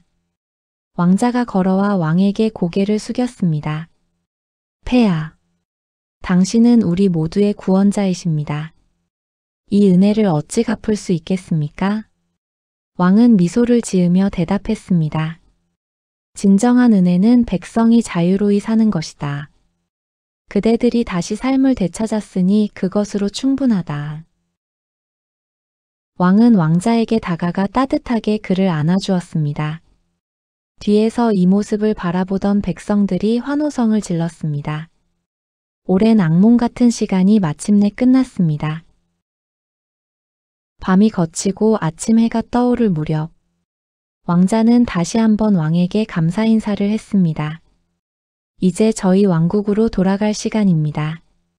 폐하, 부디 안녕히. 인사를 마치자 왕자와 백성들 그리고 호수까지 희미하게 사라져 버렸습니다. 얼마 뒤 왕은 늙은 어부를 궁으로 불러들였습니다. 그대가 아니었던들 내 왕국 안에서 벌어지는 일들을 까맣게 모를 뻔했다. 또 자네의 지혜로운 조언이 없었다면 나는 마녀에게 당했을 것이다. 감사합니다, 폐하. 저의 미력한 힘이 보탬이 되어 기쁠 뿐입니다. 겸손하게 굴 것 없다. 감사의 표시로 이 금화를 받으라. 그리고 곤란한 일이 있거든 언제든 왕궁으로 찾아오라. 늙은 어부의 얼굴에는 만족스러운 미소가 번졌습니다. 이제부터는 물고기를 잡지 못해도 굶을 일은 없겠구나 하는 생각이 들어서였지요. 그 후 어부는 왕의 조언자가 되어 백성들로부터 존경을 받았고 행복하게 생을 누리다 만인의 애도를 받으며 세상을 떠났습니다. 이렇게 해서 왕국에는 다시 평화가 찾아왔습니다. 쉐에라자데가 이야기를 마치고 왕의 품에 안겼습니다. 샤리아르는 심각한 표정으로 생각에 잠겼습니다. 노인에게서는 겸손과 지혜를, 왕에게서는 인자함과 용기를, 왕자에게서는 경솔한 선택을 경계하라는 의미를. 문득 샤리아르는 지난 세월 자신이 저지른 만행과 경솔함이 떠올랐습니다. 부끄럽구나. 내가 무슨 짓을 한 것이냐. 왕은 자신의 품에 안겨있는 셰에라자데를 바라보았습니다. 그녀의 목소리는 부드럽고 감미로웠지만 그 이야기는 마치 자신을 꾸짖는 것 같았습니다. 샤리아르는 셰에라자데를 꼭 끌어안았습니다. 마치 무엇인가를 다짐하듯 말이죠.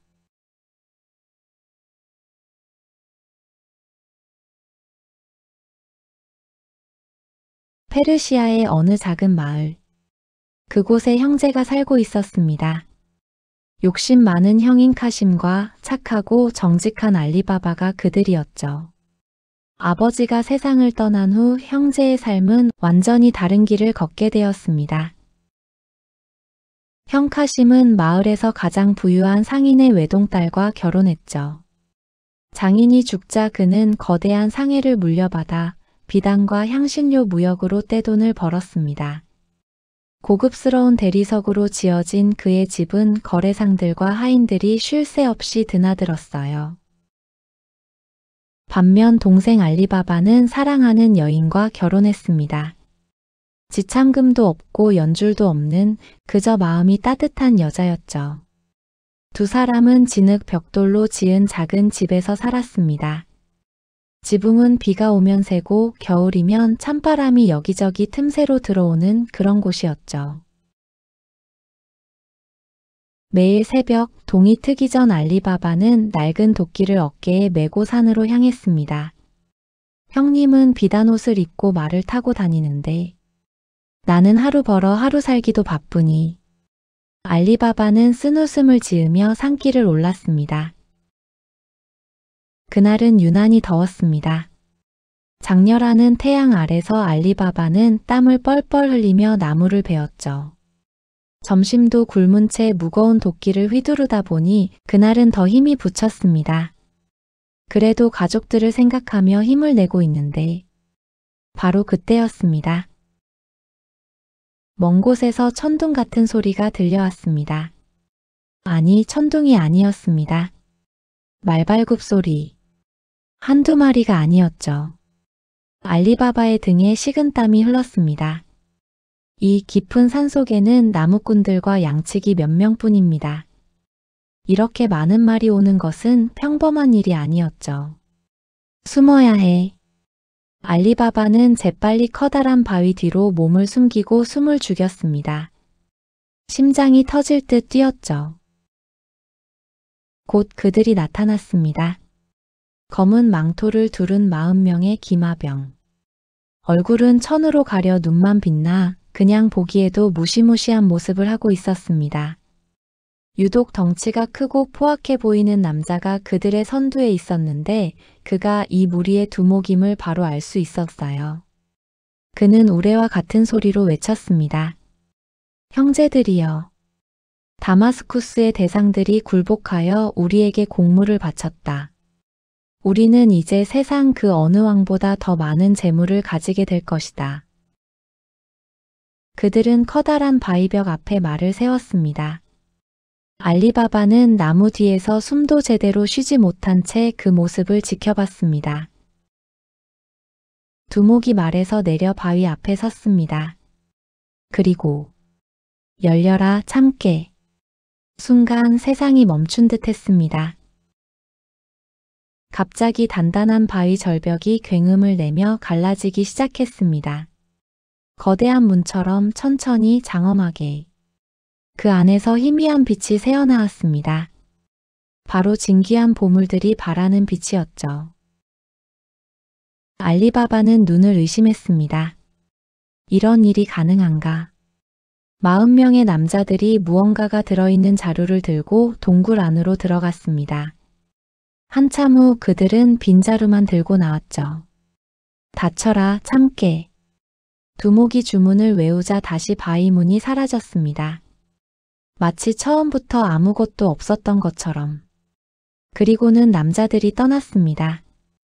말발굽 소리가 완전히 사라질 때까지 알리바바는 움직이지 않았어요. 그들이 언제 돌아올지 알 수 없었기 때문이죠. 1시간, 2시간. 정말 내가 본 게 맞나? 꿈이었나? 하지만 땅에는 말굽 자국이 선명했고 공기 중에는 아직 먼지가 날리고 있었습니다. 최근 근처에서 흉악한 도적들이 활개친다는 소문이 돌았습니다. 그들이 분명했죠. 그냥 도망갈까 하던 알리바바는 생각을 고쳐 바위 앞으로 걸어갔습니다. 호기심이 두려움을 앞서서였죠. 열려라. 참깨. 알리바바는 침을 꿀꺽 삼키며 외쳤습니다. 바위가 열렸습니다. 정말로. 동굴한 모습은 말로 다 표현할 수 없었습니다. 금화가 산처럼 쌓여 있었습니다. 그 외에도 보석, 진주, 루비, 에메랄드. 알리바바는 조심스레 앞으로 나아갔습니다. 이것의 반만 가져가도, 아니 100분의 1만 가져가도 평생 부자로 살 수 있어. 그는 금화를 가져가기로 마음먹었습니다. 알리바바는 똑똑한 사람이었죠. 너무 많이 가져가면 의심받는다. 그리고 도적들이 알아차리면 우리 가족은 끝장이야. 그는 딱 당나귀 한 마리가 짊어질 만큼만 금화를 담았습니다. 그것도 구석진 곳에 금화들만 골랐죠. 닥쳐라, 참깨. 동굴 입구가 사라졌습니다. 집으로 돌아가는 길. 그는 계속 뒤를 돌아봤습니다. 누가 따라오는 것은 아닌지, 누가 지켜보는 것은 아닌지. 여보, 당신 어디 아파요? 알리바바의 초췌한 행색을 본 아내가 걱정스러운 표정으로 나왔습니다. 어서 문을 닫아. 알리바바가 금화를 보여주자 아내는 놀라 비명을 지를 뻔했습니다. 그는 입에 손을 가져다 댔습니다. 여보, 이거 어디서 난 거예요? 설마 도둑질을. 알리바바는 모든 것을 털어놓았습니다. 그리고 덧붙였습니다. 천천히 써야 해. 절대 남의 눈에 띄면 안 돼. 조심성이 많은 알리바바는 아내에게 여러 번 강조했습니다. 다음 날 알리바바의 아내는 금화를 일일이 세기 어려워 카심의 집으로 가 대를 빌려오기로 했어요. 곡식을 사려 한다면서 말이죠. 형수는 아무 의심 없이 곡식을 재는 대를 빌려주었습니다. 그런데 대를 돌려받은 카심의 아내는 이상한 것을 발견했습니다. 대 바닥에 금가루가 묻어 있었던 거죠. 형수는 남편 카심에게 달려갔습니다. 대를 살피던 카심의 눈이 날카롭게 빛났습니다. 다음 날 아침 카심이 알리바바의 집 문을 두들겼습니다. 거의 부수다시피 했죠. 알리바바는 잠이 덜 깨 눈을 비비며 나왔습니다. 형님? 이렇게 이른 아침에. 이 위선자. 형을 속였어. 카심은 금가루가 묻은 대를 내밀었습니다. 이게 뭐지? 가난한 나무꾼이 대로 잴 만큼의 금이 있다고? 어디서 훔쳐온 거야? 형님, 그게. 알리바바는 당황하며 어찌할 바를 몰랐습니다. 카심은 더욱 다그치며 위협했습니다. 말 안 하면 관가에 신고하겠어. 도둑질한 거 맞지? 알리바바는 공경에 처했습니다. 형이 관가에 신고하면 조사를 받을 텐데 그럼 도적들도 알게 될 것입니다. 결국 그는 모든 것을 털어놓았습니다. 비밀의 동굴, 마법의 주문, 40인의 도적. 이야기를 듣던 카심의 두 눈이 점점 커졌습니다. 집으로 돌아가며 카심은 동생을 비웃었습니다. 겨우 그 정도로 만족하다니. 역시 가난한 데에는 이유가 있어. 나는 다르지. 나는 모든 보물을 가져올 거야. 나처럼 큰 그릇은 큰 불을 다룰 수 있어. 다음 날 새벽 카심은 10마리의 당나귀를 이끌고 산으로 향했습니다. 당나귀들의 등에 욕심껏 많은 상자를 실은 채로 말이죠. 열려라, 참깨. 마침내 알리바바가 알려준 장소에 도착한 카심은 큰 소리로 주문을 외웠습니다. 그러자 아무것도 없던 절벽에 큰 동굴 입구가 생겼습니다. 동생 녀석이 말한 것이 사실이었군. 그리고 그 안으로 들어가 카심이 본 것은 그는 거의 실신할 뻔했습니다. 알리바바의 말만으로는 상상도 못했던 규모였거든요. 알리바바와 카심 그리고 40인의 도적은 앞으로 어떤 운명으로 얽힐까요? 그 흥미로운 이야기는 다음에 계속됩니다.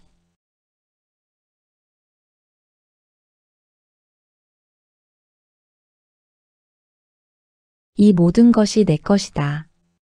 카심의 눈은 광기로 빛났습니다. 금화가 찰랑거리고 보석이 달그락거리는 소리가 그의 귀에는 천상의 음악처럼 들렸죠. 이 루비를 봐. 거위할 만하잖아. 이 진주 목걸이는 분명 왕비의 것이었을 거야. 시간 가는 줄 모르고 보물을 담던 카심은 당나귀 10마리가 모두 보물로 가득 찼을 때서야 비로소 정신을 차렸습니다. 좋아, 이제 집으로 돌아가자. 하지만 바위벽 앞에선 카심의 얼굴이 순식간에 창백해졌습니다. 주문이 뭐였지? 열려라. 보리. 아니야, 밀. 열려라, 쌀. 열려라, 콩. 열려라, 수수. 혼란에 빠진 카심은 온갖 곡식 이름을 외쳤습니다. 하지만 바위는 꿈쩍도 하지 않았어요. 그렇게 절망에 빠진 카심이 한참을 전전긍긍하고 있을 때 열려라, 참깨. 맞다. 열려라, 참깨. 도적 두목의 목소리와 함께 바위문이 열렸고 그들이 본 것은 떨고 있는 한 남자와 상자를 가득 실은 당나귀들이었습니다. 카심은 절규했습니다. 제발 목숨만 살려주세요. 저의 재산 절반. 아니, 전부를 드리겠습니다. 카심을 무섭게 노려보던 두목은 무거운 목소리로 말했습니다. 우리의 비밀을 아는 자는 살려둘 수 없다. 해질 무렵 불안감을 떨칠 수 없던 알리바바가 동굴로 향했습니다. 그리고 그가 본 것은 경고의 표시로 나무에 걸려있는 형의 시신이었습니다. 형님. 알리바바는 눈물을 흘리며 달려가 카심을 나무에서 끌어내렸습니다. 그는 당나귀의 시신을 싣고 집으로 돌아왔습니다. 도적들에게 의심을 살 것이 뻔했지만 그대로 카심의 시신을 방치할 수는 없었죠. 욕심 많고 거만했지만 그래도 형은 형이었으니까요. 다음 날 도적 두목은 카심의 시신이 사라진 것을 발견했습니다. 역시 우리 비밀을 아는 또 다른 침입자가 있다. 우리의 비밀을 아는 자는 한 명도 살려둘 수 없다. 한편 알리바바에게는 어릴 때부터 데려다 키우던 여종이 있었습니다. 이름은 모르기아나. 그녀는 뛰어난 지혜와 용기를 가진 소녀였습니다. 오갈 데 없는 자신을 거두어 어려운 살림에도 내치지 않고 키워준 알리바바를 아버지처럼 생각하고 있었죠. 어느 날 시장에 심부름을 다녀오던 모르기아나는 집 문에 백분이 칠해져 있는 것을 발견했습니다. 그녀는 곧 알리바바에게 이 사실을 알렸습니다. 주인님, 요 며칠 수상한 사람들이 우리 집 주변을 맴돌고 있었어요. 그리고 지금 우리 집 문에 표식이 칠해져 있는 것을 보니 무슨 꿍꿍이가 있는 것 같습니다. 모르기아나의 예감은 맞았습니다.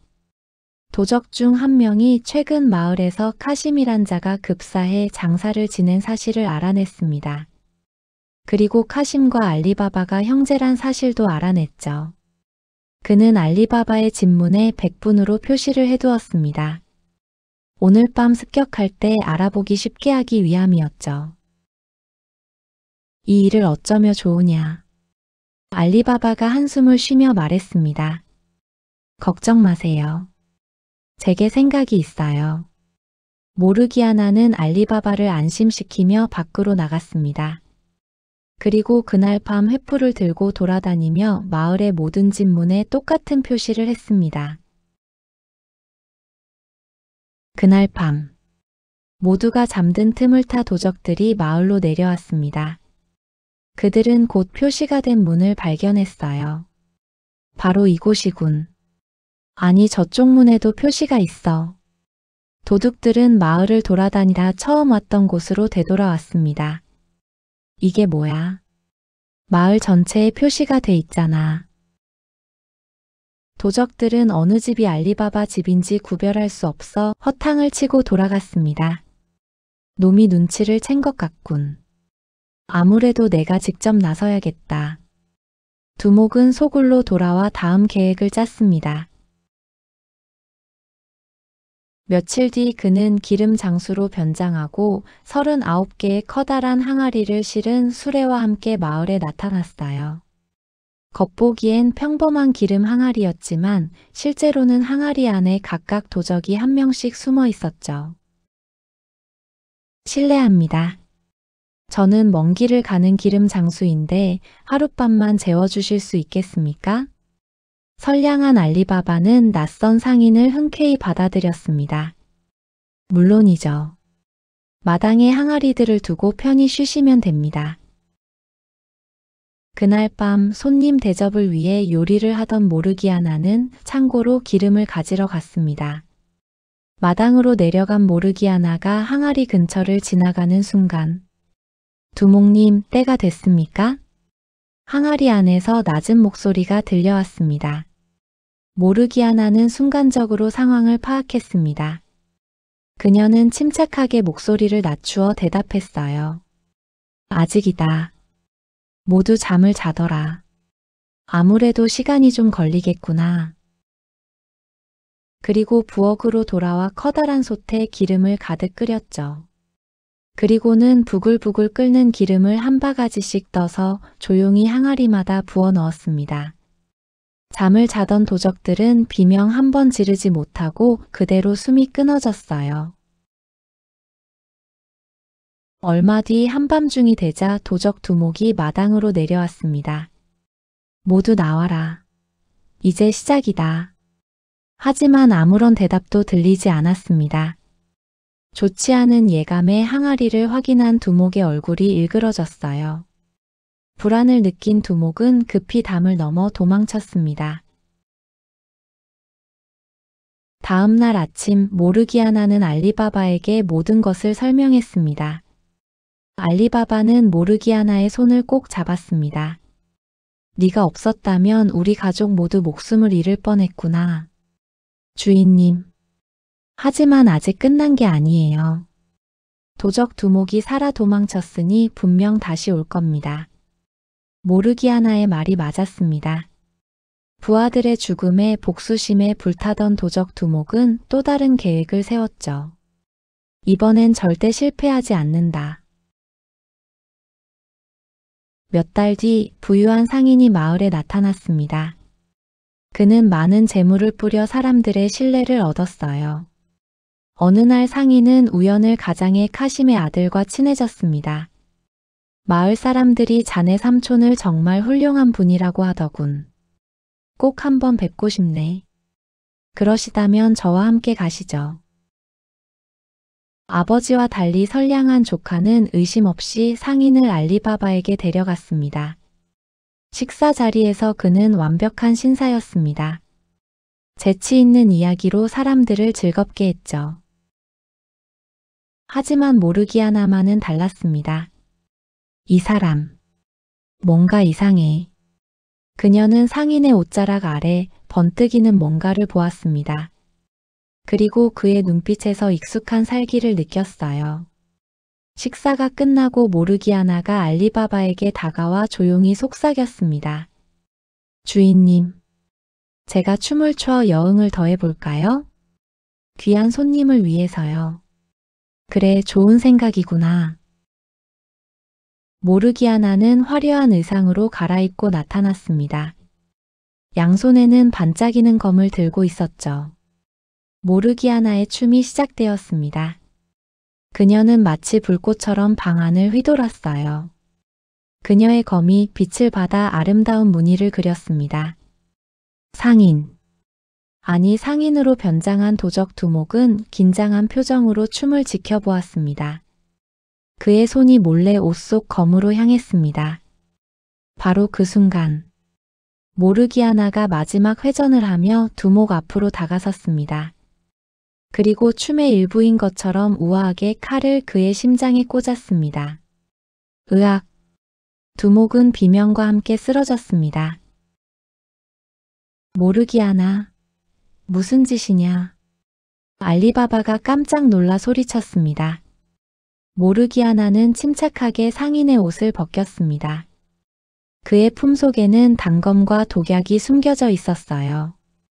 주인님, 이 사람은 도적 두목입니다. 알리바바는 상인의 얼굴을 자세히 들여다보았습니다. 어쩐지 낯이 익더라니. 다음 날 알리바바는 모르기아나를 불렀습니다. 모르기아나, 너는 3번이나 우리 가족을 구했다. 이제 너는 더 이상 종이 아니다. 알리바바는 모르기아나의 자유를 선언했습니다. 그리고 그녀를 조카의 아내로 맞이했죠. 이렇게 지혜로운 모르기아나는 알리바바 가족의 일원이 되었습니다. 어느 날 알리바바는 조카 부부를 데리고 도적들의 동굴로 갔습니다. 이 보물에 대한 욕심 때문에 형님이 목숨을 잃었다. 욕심내지 말고 이웃을 돕는 데만 사용하자. 조카 부부는 알리바바의 말을 따를 것을 맹세했습니다. 동굴의 보물로 마을의 우물을 파고 고아원을 세우고 굶주린 사람들을 도왔죠. 그러자 신기하게도 동굴의 보물은 아무리 써도 줄어들지 않았습니다. 마치 선한 마음에 보답하듯 계속해서 채워졌어요. 모르기아나와 조카는 행복하게 살았고 알리바바는 마을에서 가장 존경받는 어른이 되었습니다.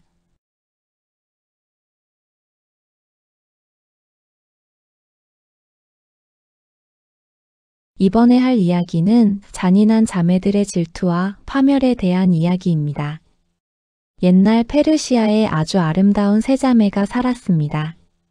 어느 날 밤 자매들은 베란다에서 차를 마시며 별을 보고 있었습니다. 마침 그 아래로 변장한 술탄이 지나가다 그들의 대화를 엿듣게 되었죠. 술탄은 궁정 생활에 지쳐 가끔씩 몰래 도시를 돌아다니는 취미가 있었어요. 오늘도 그렇게 이곳저곳을 돌아다니던 중 세 자매의 집 근처까지 오게 된 것이었죠. 세 자매 중 첫째가 꿈꾸듯 이야기했습니다. 나는 술탄의 제빵사랑 결혼할래. 평생 맛있는 빵을 실컷 먹을 거야. 그 이야기를 들은 둘째도 질세락 끼어들었어요. 나는 술탄의 주방장이랑 결혼해서 최고 요리를 맛볼 거야. 옆에서 언니들의 이야기를 듣고 있던 가장 아름다운 막내도 소원을 빌었습니다. 제가 술탄과 결혼할 수 있다면 술탄에게 머리에는 태양이, 등에는 달이, 몸 양쪽에는 별이 박힌 새 아이를 낳아드릴 수 있으련만. 이날 세 자매의 바람은 훗날 엄청난 비극을 야기하게 됩니다. 궁으로 돌아온 술탄은 막내의 이 대담한 소원에 흥미를 느꼈습니다. 물론 베란다 너머로 보이는 그녀의 미모에 끌리기도 했죠. 다음 날 그는 세 자매를 불러들였습니다. 내가 너희들의 소원을 들어줄까 하는데. 술탄은 장난스럽게 웃으며 제빵사와 요리사도 불렀습니다. 그리고 정말로 그녀들의 소원대로 결혼을 성사시켰죠. 첫째는 제빵사의 아내가, 둘째는 주방장의 아내가 되었습니다. 그리고 막내는 나라의 왕비가 되었죠. 자매들은 서로를 축하해주고 있었지만 두 언니들의 마음속에는 질투심이 활활 타올랐습니다. 그로부터 1년이 지나 왕비에게 축복이 찾아왔습니다. 출산을 한 것이죠. 하지만 아이를 본 왕비는 까무러칠 뻔했습니다. 이럴 수가. 해산을 도와준 산파의 손에 들려있는 것은 아이가 아닌 강아지였거든요. 사실은 이랬습니다. 왕비는 정말로 정수리에 태양 모양이 있는 왕자를 낳았죠. 술탄이 궁을 비운 사이 언니들이 산파를 매수해 아기와 강아지를 바꿔치기 한 것입니다. 언니들은 아기를 바구니에 담아 강물에 띄어보냈습니다. 며칠 뒤 돌아온 술탄에게 언니들은 소름 돋는 거짓말을 했습니다. 술탄이시여, 왕비가 괴물을 낳았습니다. 저 강아지를 보세요.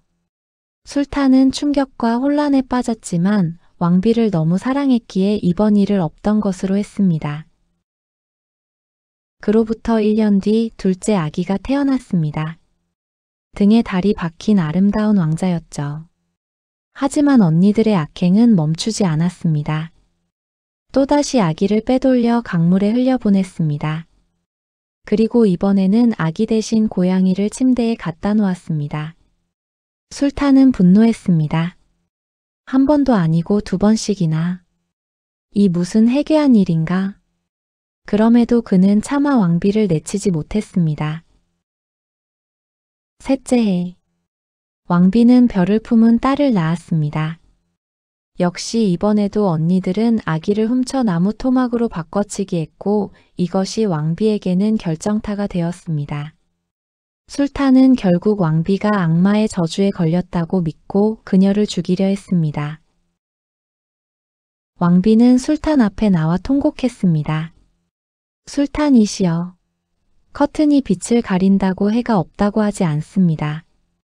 거짓이 진실을 가린다 해도 언젠가는 드러나기 마련입니다. 시간을 두고 보시면 알게 될 것입니다.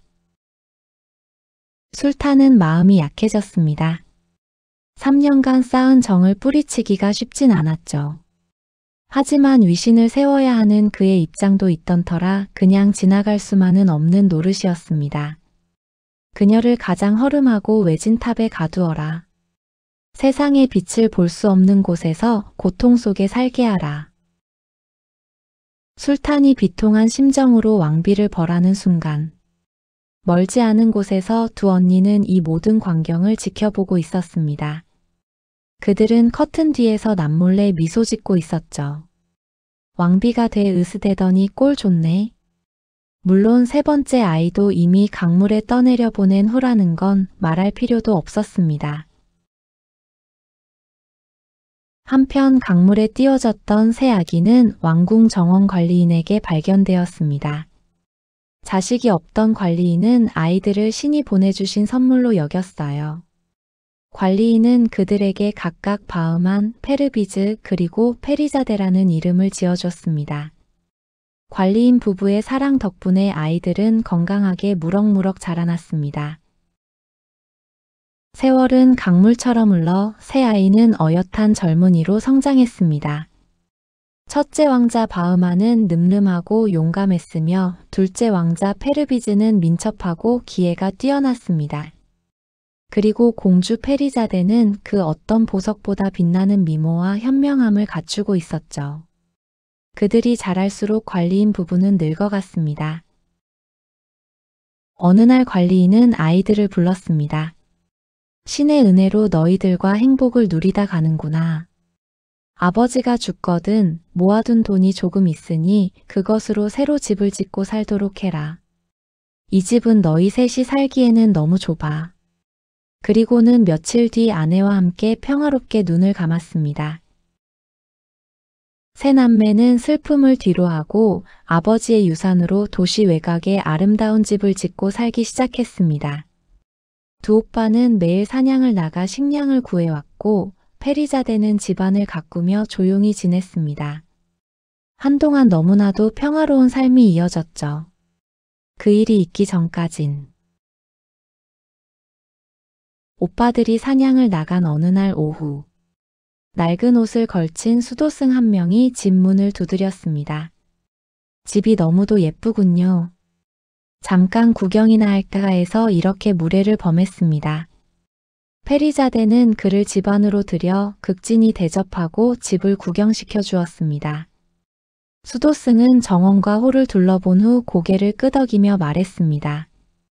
아가씨의 저택은 정말 훌륭합니다. 이토록 완벽하게 조화를 이룬 아름다움은 좀처럼 보기 힘들지요.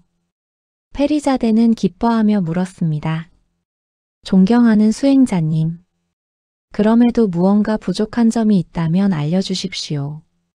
수도승은 페리자데를 바라보며 신비로운 미소를 지었습니다. 순간 페리자데는 그에게 빨려 들어가는 듯한 기분이 들었어요. 그는 천천히 말했습니다. 부족한 것이 있습니다. 하지만 그것은 세속적인 것이 아닙니다. 이 저택에 3가지 보물이 더해진다면 세상 그 어떤 왕궁도 이곳에 비할 수 없을 것입니다. 그리고 그는 나지막이 3가지 보물의 이름을 읊었습니다. 첫째, 세상 모든 비밀을 말해주는 말하는 새가 있어야 합니다. 둘째, 잎사귀 하나하나가 천상의 음악을 연주하는 노래하는 나무가 있어야 하고요. 셋째, 단 한 방울로 분수를 영원히 채우는 황금물이 필요합니다. 이 3가지가 없다면 아무리 훌륭한 궁전도 언젠가는 쇠락하기 마련입니다. 수도승은 말을 마치자 미소를 지으며 홀연히 사라졌습니다. 그날 이후 그의 말이 마치 마법의 주문처럼 페리자데의 가슴에 박혔습니다. 그녀는 3가지 보물 생각에 일을 할 수도 음식을 먹을 수도 잠을 이룰 수도 없었습니다. 마침내 오빠들이 사냥에서 돌아오자 페리자데는 단호한 목소리로 말했습니다. 오빠들, 저는 결심했습니다. 우리 집을 세상에서 가장 완벽한 곳으로 만들겠어요. 저는 말하는 새와 노래하는 나무 그리고 황금 물을 찾아 떠나야겠습니다. 바흐만과 페르비즈는 크게 놀랐습니다. 그들은 여동생이 험난한 여정에 나서는 것을 허락할 수 없었습니다. 페리자데, 그건 단순한 전설일 뿐이다. 너는 여자의 몸이야. 두 오빠는 번갈아 설득했습니다. 그러나 결국 페리자데의 의지에 오빠들은 타협안을 내놓았어요. 오빠인 우리가 구해오겠다. 결국 첫째 바흐만이 여행을 떠나기로 했고 페리자데는 눈물로 오빠의 행운을 빌어주었습니다. 하지만 그들은 알지 못했습니다. 이 보물들을 얻는 과정에는 무시무시한 비밀이 숨겨져 있다는 것을. 과연 페리자데의 큰 오빠는 보물을 찾아 무사히 돌아올 수 있을까요? 그리고 이 3가지 보물은 어떤 놀라운 능력을 가지고 있을까요? 다음 회의 이야기는 계속됩니다.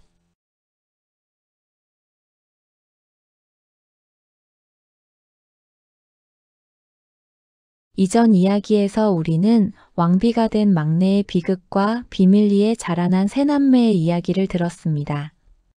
이제 왕비의 딸 페리자데의 용감한 모험과 숨겨진 진실 이야기가 이어집니다.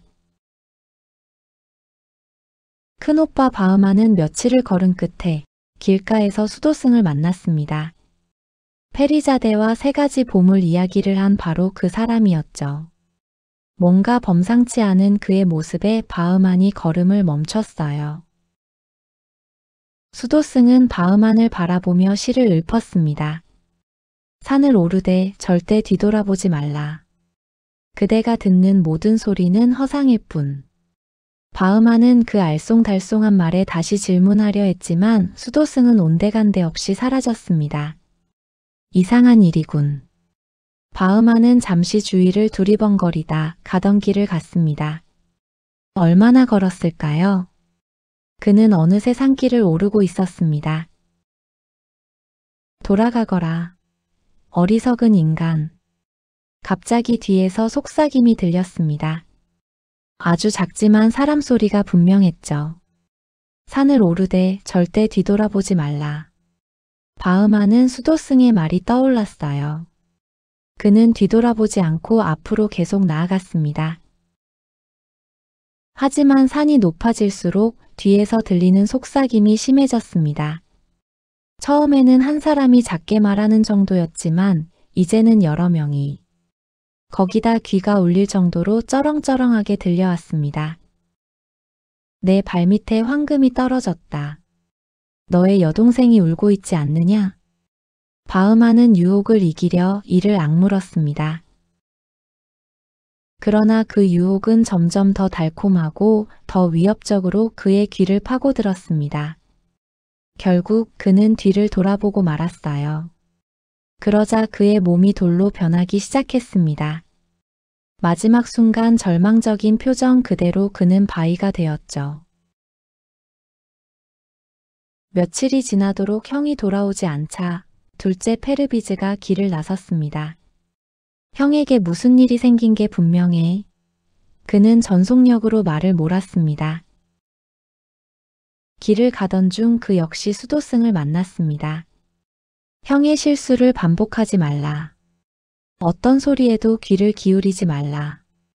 그게 무슨 말씀이신지. 페르비즈가 수도승에게 물어보려 했지만 이미 그는 사라진 뒤였죠. 이상한 일이군. 수도승과의 만남을 뒤로하고 페르비즈는 형의 흔적을 따라 산을 올랐습니다. 그리고 얼마 지나지 않아 바위로 변한 형 바흐만을 발견했습니다. 형님. 페르비즈는 말에서 뛰어내려 석상으로 달려갔습니다.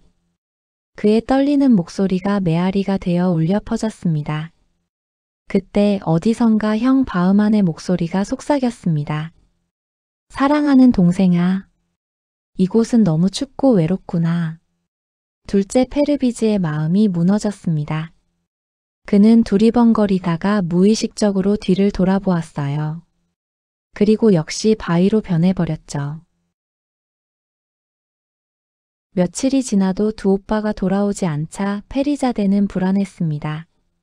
아무래도 안 되겠어. 그녀는 남장을 하고 머리를 짧게 잘랐습니다. 그리고 서둘러 길을 나섰습니다. 길 끝에서 그녀는 다시 수도승을 만났습니다. 페리자데는 반가운 마음에 그에게 달려가 인사했습니다. 지혜롭고 용기 있는 아가씨. 모든 해결의 열쇠는 그대에게 있나니. 그는 페리자데에게 작은 솜을 건넸습니다. 이것으로 귀를 막고 산을 오르라. 그대의 마음이 흔들리지 않도록. 페리자데는 고개 숙여 감사드렸습니다. 고개를 들었을 땐 수도승의 모습은 이미 사라지고 없었어요. 페리자데가 귀를 단단히 막은 채 산을 오르자 뒤에서 들려오는 목소리들은 희미한 바람처럼 스쳐갔습니다. 내 발밑에 보물들이 있구나. 돌아봐, 저기 내 오빠들이다. 그러나 그녀는 미동조차 하지 않았습니다. 얼마쯤 갔을까?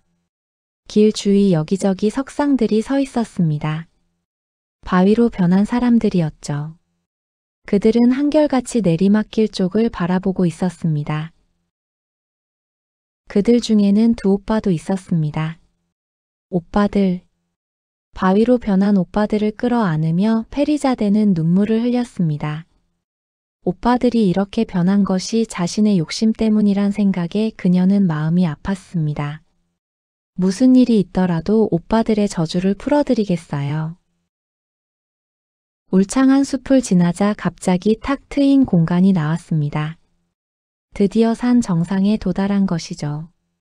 그 중앙에 은빛 잎사귀가 무성한 나무 한 그루가 서 있었어요. 바람이 불 때마다 나무에 잎사귀가 부딪히며 아름다운 선율을 만들어냈습니다. 페리자데가 가까이 가서 보니 나뭇가지에 말하는 새가 있었습니다. 용감하고 현명한 자여. 네가 유혹을 이겨낸 유일한 존재구나. 페리자데는 숨을 고르며 말했습니다. 당신을 데리러 왔어요.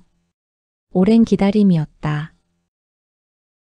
페리자데는 말하는 새의 지시에 따라 노래하는 나무의 가지 하나와 나무 아래 놓여있던 보석으로 만든 병을 챙겼습니다. 그리고 잠시도 지체하지 않고 오던 길을 내려갔습니다. 바위로 변한 오빠들이 너무 걱정되었기 때문이죠. 내려오는 길. 석상 무리가 있는 곳에 다다랐을 때 페리자데가 말하는 새에게 물었습니다. 제 오빠들이 저주에 걸렸어요. 당신이 도와주실 수 있나요? 새는 부리로 병을 가리켰습니다. 그 안에는 금빛으로 반짝이는 물방울이 들어있다. 바위에 물을 뿌리면 진실이 다시 숨을 쉬게 될 것이다. 페리자데는 새가 시키는 대로 바위에 물을 뿌렸습니다. 물을 뿌리자 바흐만과 페르비즈는 생명의 빛을 되찾았습니다. 페리자데, 오랜만에 만난 형제들은 서로를 끌어안았습니다. 미안해요.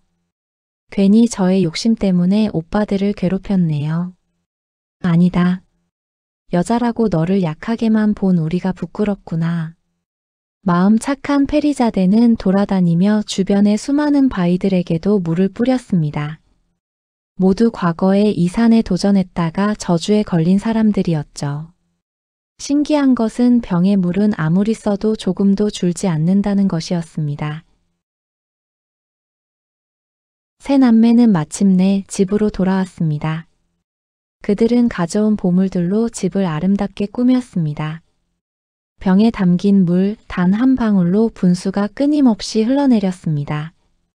노래하는 나무는 은빛 잎사귀를 빛내며 아름다운 선율을 내보냈죠. 그리고 말하는 새는 정원을 돌아다니며 세상 비밀을 노래했습니다. 그들의 아름다운 저택에 대한 이야기가 사람들에게 퍼졌습니다. 삼남매의 저택을 보았나? 세상에 그보다 아름다운 곳은 없을 거야. 그 소문은 돌고 돌아 술탄의 귀에까지 들어갔습니다. 이 왕궁보다 아름다운 저택이라고? 술탄은 그 집이 몹시 궁금했습니다. 어느 날 술탄은 사냥을 핑계 삼아 그 집을 보러 갔습니다. 분수의 황금빛 물결, 잎마다 다른 음을 내는 나무의 신비로운 노래. 아름다움을 넘어 신성함마저 느껴지는 그 풍경에 술탄은 넋이 나갔죠. 그는 말을 몰아 집으로 향했습니다. 술탄의 행차에 세 남매는 황급히 달려나와 정중히 맞이했습니다. 특히 페리자데의 기품 있는 환대는 술탄의 이목을 끌었어요. 왠지 낯설지 않은 친근함을 느꼈죠. 폐하를 모시게 되어 영광입니다. 페리자데의 다정한 인사와 함께 식탁에는 빛나는 과일과 향긋한 요리가 올라왔습니다. 술탄은 잠시 말을 잃었습니다. 이렇게 풍미있고 맛있는 요리는 처음이었거든요. 식사를 마치고 술탄은 페리자데에게 물었습니다.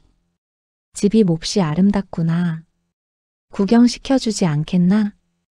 페리자데는 술탄과 함께 이곳저곳을 다니며 집을 보여줬습니다.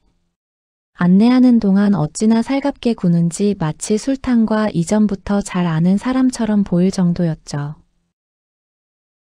그리고 둘은 마침내 말하는 새 앞에 섰습니다. 술탄이 신기한 듯 다가가자 새가 입을 열었습니다. 폐하, 당신은 이 저택의 아름다움에 놀라시지만 당신이 모르는 진실만큼 놀랍지는 않지요. 술탄은 의아해하며 새를 바라보았습니다. 당신의 왕비께서 괴물을 낳으셨다고 들으셨지요? 하지만 그건 모두 거짓이었습니다. 그게 무슨 소리냐? 말하는 새는 술탄의 어깨로 날아가 앉았습니다. 그리고는 두 언니가 왕비의 아이들을 바꿔치기 하고 시냇물에 버린 그동안의 자초지종을 모두 이야기했습니다. 이야기를 들은 술탄은 머리가 멍해졌습니다. 이 아이들이 내 자식이라고. 새는 삼형제를 바라보며 말했습니다. 저들의 몸을 살펴보소서. 저들의 몸에 해와 달 그리고 별의 표식이 있을 것입니다. 왕비가 처녀 시절 소망했던 바로 그 표식이. 왕은 곧 삼형제의 몸을 살피고 표식을 확인했습니다. 이 모습을 지켜보던 새는 어디론가 날아가 버렸습니다. 술탄의 눈에 눈물이 고였습니다. 내가 무슨 경솔한 짓을 한 것인가? 그는 곧장 말을 달려 허름한 탑으로 갔습니다. 그곳에서 오랜 세월 어둠 속에 갇혀있던 왕비는 초라한 옷차림에도 여전히 고결한 빛을 품고 있었습니다. 술탄은 그녀의 손을 붙잡고 울부짖었습니다. 날 용서하시오. 내가 너무 어리석었소. 왕비 역시 서름에 복받쳐 울고 있었죠. 커튼이 빛을 가려도 해는 사라지지 않습니다. 이제야 폐하께서 진실의 빛을 보셨군요. 이후 술탄은 왕비를 다시 복권시켰습니다. 삼남매도 그들의 정당한 권리를 찾게 되었죠. 처음으로 자식들을 본 왕비의 기쁨은 이루 말할 수 없었습니다. 이후 바흐마는 왕위를 계승하였고 페르비즈는 훌륭한 장수가 되었습니다. 그리고 페리자데는 왕국의 지혜로운 별로 불렸습니다. 두 언니는 물론 합당한 벌을 받았습니다. 왕비의 언니들을 죽일 수야 없지. 술탄은 비웃듯 말하며 판결을 내렸습니다. 그녀들은 왕비가 풀려나온 그 허름한 탑에 갇혀 평생을 외로움과 고통 속에 살게 되었죠. 말하는 새는 노래합니다. 진실은 언젠가 빛이 되어 세상에 울려 퍼진다. 세상 사람들아, 질투는 가장 가까운 사람조차 어둠에 물들게 하지만 진실과 용기, 사랑은 그 어떤 시련도 밝은 빛으로 돌아오게 하리니